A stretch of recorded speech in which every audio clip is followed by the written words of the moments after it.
Hello，各位馬迷朋友，大家好，歡迎大家翻到嚟馬師傅低成本博彩手記。琴晚星期三晚嘅谷草賽事呢，啲賽果就熱辣辣啦。睇翻賽後個結果呢，其實就成晚9場嘅賽事，沒有一場呢係有多過一隻10倍馬呢可以跑入三甲嘅。所以換句話說呢，全晚最懶嗰隻冷門走入到三甲呢，都係26倍。而且冇一場咧係可以串到一條叫做冷門位置 Q， 基本上咧都係開熱門為主啦。我賽前咧就擺低咗一條嘅心水片，推介第三場。嗰場賽事咧我就揀晒3隻都係後上嘅，分別就係智合拍啦、智勝攻略啦，同埋呢隻長勝力區。但係嗰場賽事咧大家見到啦，轉入直路之前咧撳翻慢個步速，仲要已經走甩晒成個馬群。你睇呢張圖咧，你都知㗎啦。入直路之前400米咧，如果咁樣走甩晒咧，喺谷草基本上就冇乜得追㗎啦。最後就3隻即場落飛嘅前置馬翻晒嚟，唯一一隻大飛嘅冷門暴風一族咧，都走埋入嚟。基本上尾水咧，其實就係落呢幾隻，大戶就應該中晒㗎啦。長勝力區就即場啲飛數咧好薄弱啊。最後就跑過第5啦。大家見到潘頓咧直路都好早就已經收咗手㗎啦。至於智合拍咧，呢隻馬我會再跟嘅，因為啱啱嗰場賽事咧就全程走住咗3碟望空。我其實預咗佢形勢都唔係好㗎啦。我見隻馬一路擁住，不過呢個場地形勢咧再加上呢場嘅步速真係太難追啦。琴晚嗰個快地咧唔係咁多後上馬可以克服到嘅。呢隻智合拍我會再跟。至於隻智勝攻略咧，我就唔會再特別品提啦，即係呢隻馬就睇下佢幾時。即係所謂跑得翻啦 ，OK？上期就唔中嘅，希望咧今期星期日嘅賽事咧就努力啲，可以重敲勝股啦。如果大家都中意馬師傅呢個講馬平台嘅，記得訂閱、俾 like 同埋留言支持，亦都歡迎大家加入成為馬師傅嘅 YouTube 同埋 Patreon 會員，分享馬師傅嘅賽馬筆記。馬師傅今個年度咧就有個少少嘅目標。目前咧我嗰個訂閱人數咧就係1.66萬。我知如果要衝到上2萬咧，應該就好難㗎啦。睇下可唔可以去到18000個訂閱啦。馬師傅都定個目標俾自己。希望今年咧年內可以做到啊。今次星期日咧就跑11場賽事。有大賽喎。就係4歲經典系列咧。開始啦喎。就會跑呢個經典1哩賽。睇完個抽籤排檔嗰個都覺得幾有趣啊！即係幾隻大家可能 hold 住嘅，即係一啲所謂熱門分子或者最高分嘅馬，瑞勝人生啊13檔，白路金瓜11檔，美麗星辰咧就12檔。反而咧小鳥天堂佢咧就只係跑過佢係未跑過1600米，但係佢就執一個比較好少少嘅檔啦，叫做6檔。到底呢樣賽事會唔會有機會走下啲冷門入嚟咧？會唔會有啲叫做伏兵咧？例如天星起尊龍甚至其實初出已經有啲嘢睇，嗰隻風將又會跑成點樣咧？大家即管就可以憧憬一下喎。但係馬師傅咧今次就唔係同大家講呢場經典1哩賽。我揀咗一場咧攞嚟賭嘅賽事。第4場4班1200米。近期咧阿潘頓同阿馬師傅咧都係繼續唔咬完啦。琴晚尾場咧捉到太子都冇用，最後就俾嗰隻粵港之區潘頓咧就炒過咗我條 Q 啊。嚟緊禮拜4見到潘頓咧同蔡約翰開始有合作咯噃。呢隻跨境駿馬輾轉之間咧就落咗潘頓隻手啦。呢隻紐西蘭嘅3歲馬咧，如果你數翻佢293嗰一組，似乎今年呢個4班嘅條件限制賽嗰個賽區嘅表現咧，尤其是三甲馬表現唔錯喎，即係極上沙龍就繼續 keep 住好啦。都靈冠星之後增程上去咧，都已經能夠敲響勝鼓。至於呢隻跨境駿馬喺嗰場賽事叫做輸大概3個馬位，再出338，對住4班嘅一啲舊馬咧，其實都只不過係輸俾例如機械之星龍城強將呢類型嘅馬。我又覺得個水準都還可以接受。但係咧你話係咪真係好高好超咧？我覺得睇下大家點睇啦。所以呢場賽事咧繼續都係我一貫嘅策略。呢隻跨境駿馬我唔特別攻擊佢，但係我就唔會攞佢行頭，我反而想喺呢組馬入邊咧搏下一啲側身馬，睇下會唔會跑咗1-2個 run 之後咧佢進度變好，試下劏呢一隻嘅跨境駿馬預期嘅大熱門啊。所以馬師傅咧想介紹2匹馬。第一匹咧就係4號嘅龍之尊啊。呢隻至高無極嘅子咧，我自己就其實一路都有留意住，因為始終呢隻馬咧喺拍賣會嗰個身價非常之高啦，血統咧就應該都大有作為嘅。咁啊初出277，咁其實咧都有望過下啲閘，咁但係我覺得呢隻馬咧，嗱我嘅 comment 我嘅形容係相當自亂，相當自亂。上次嗰一組277咧，同佢嗰啲試閘啊神賽一樣咧，有晒嗰啲即係未適應水土或者係未適應陣上作戰嘅馬咧嗰種狀態嘅，就例如惡頭啦，又或者啲腳咧跑跑下會好亂啦。咁所以我覺得呢隻馬咧，如果佢呢啲問題慢慢隨住佢上陣嘅經驗多咗而改變咗之後咧，佢應該有啲用嘅。因為第一場賽事277咧，我已經覺得佢有一啲嘅蠻勁，而且呢一組係我非常之喜歡嘅一組。組別嚟嘅，咁啊嗱，合夥飛馳啱啱轉過去谷草，咁啊做翻好啲功夫咧，變身啦，咁啊例如逍遙人生嗰場賽事喺後邊跟馬尾，咁啊之後咧轉前置跑法又可以變到身，超開心啊！之後又上到名，咁啊甚至言之有理啊呢場賽事，咁啊潘頓拉到輸成10幾個馬位再出啊，咁啊擺奧爾文上去咧，臨尾都識得衝花段，所以換句話說咧，呢一組。其實你見到會當凌閒頭啊、威利非凡啊，你都知唔係一組即係太弱嘅組別啦。咁我之前咧唯一隻賭咗咧就喺谷草度賭咗隻好精神，咁所以呢組277咧我就一路都望住㗎啦。咁而我對呢隻龍之尊咧嗱一陣間就會播條片俾大家睇，咁啊大家唔好諗住咧呢隻馬會個走勢好強勁啊，或者好多嘢俾你睇到。我純粹覺得呢隻馬咧就仲係好生。但係已經有一啲咧叫做唔錯嘅勢頭，即係我哋俗稱話有啲蠻勁啊，識得追下馬。咁啊，大家一齊咧一陣望一望呢場277嘅賽事，睇下馬師傅講嘅嘢，你認唔認同咯噃？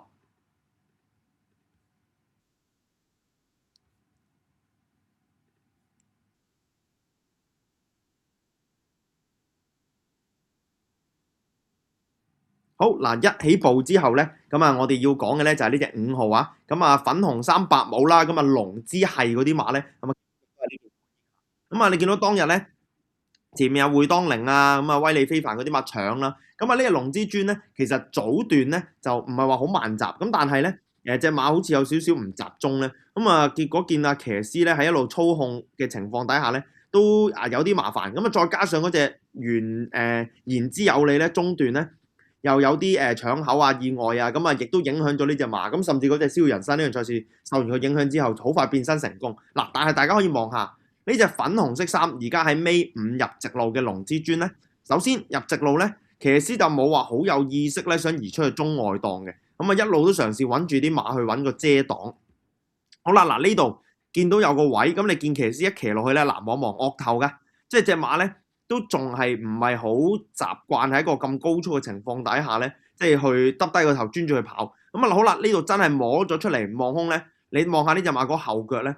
即係嗰啲步咧，其實就幾大咁，但係咧就個步法咧就唔係話好純熟，咁啊係要跑下跑下咧先越嚟越順。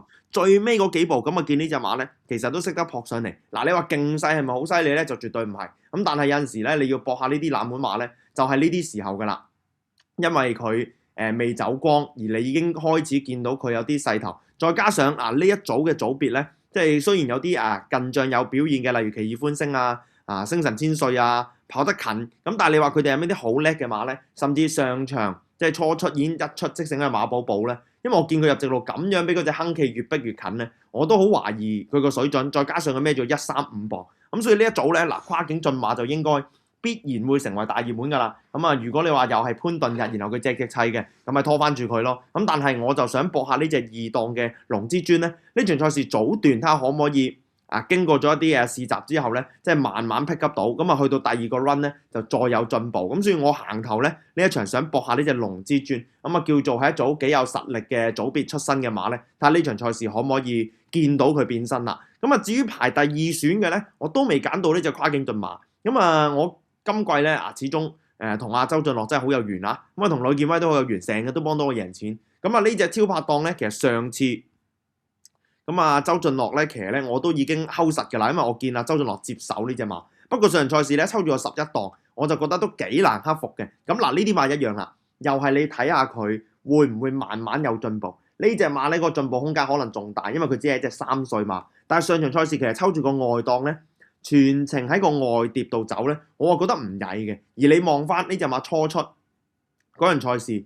嗱，我頭先講啦，即係你跨境駿馬，當然佢係佢提下敗將啦。咁但係嗰一日咧，即係超拍檔咧，其實抽住個內欄入直路咧，就有少少困失啊。楊明雷騎落去都唔係話好就嘅，咁佢距離頭馬就距離輸4個馬位，但係其實佢距離隻跨境駿馬咧都係3個馬位。咁如果我覺得跨境駿馬呢一組咧係值得 hold 住，覺得之後有用嘅話咧，咁啊呢一隻嘅超拍檔，大家就不妨繼續留意住啦。好啦，去到上場336，嗱336咧係一場完全冇辦法改變到名次嘅一場快地賽事嚟嘅。咁啊，大家可以見到啦，咁啊放頭出嚟嗰啲馬咧就控制晒形勢，精英高球、逍遙人生、大愛無疆，咁啊全部都係順住翻到嚟。咁入直路，你見到唯一一隻叫做褪咗落去嘅咧，就係得隻勇者無敵嘅啫，有少少跑 position 咧，即跑位置嗰種咁嘅感覺。咁但係呢隻超拍檔嗰場賽事咧，因為抽住有11檔，大家可以留意下，其實佢沿途嗰個取位咧都幾蝕嘅。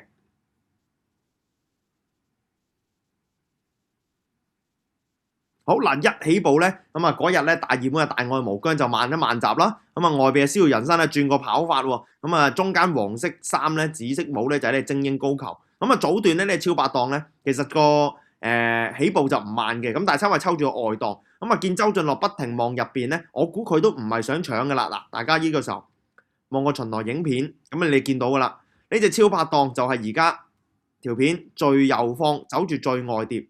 咁啊，周俊樂不停望，但係哇轉呢個彎，咁啊都有少少危險啊！咁樣夾硬 cut 入嚟，都係走住個3碟，全程望空住咁樣跑。咁啊，所以隻馬咧，其實比我想象中咧已經 settle 得好咗噶啦。因為有好多馬咁樣全程走住外碟咧，咁啊基本上入到直路咧應該係即散嘅。咁但係大家可以留意下，雖然一路3碟望空，一路咁樣走落去。但係其實隻馬咧入直路又灌注得幾好喎，嗱大家見到啦，入直路其實前面啲馬咧全部都維持到個勁勢，因為個步速都偏慢啦，頭段23秒88，咁所以你見到啊周俊樂騎落去反手邊騎落去咧，隻馬其實有反應，但係全部馬咧都唔散啊，保持住個同速，咁所以喺呢個咁嘅情況底下咧，我就睇下呢隻馬可唔可以灌注到尾，即係所謂佢有冇散到，咁啊最後咧佢喺入邊嗰隻就萬里雲。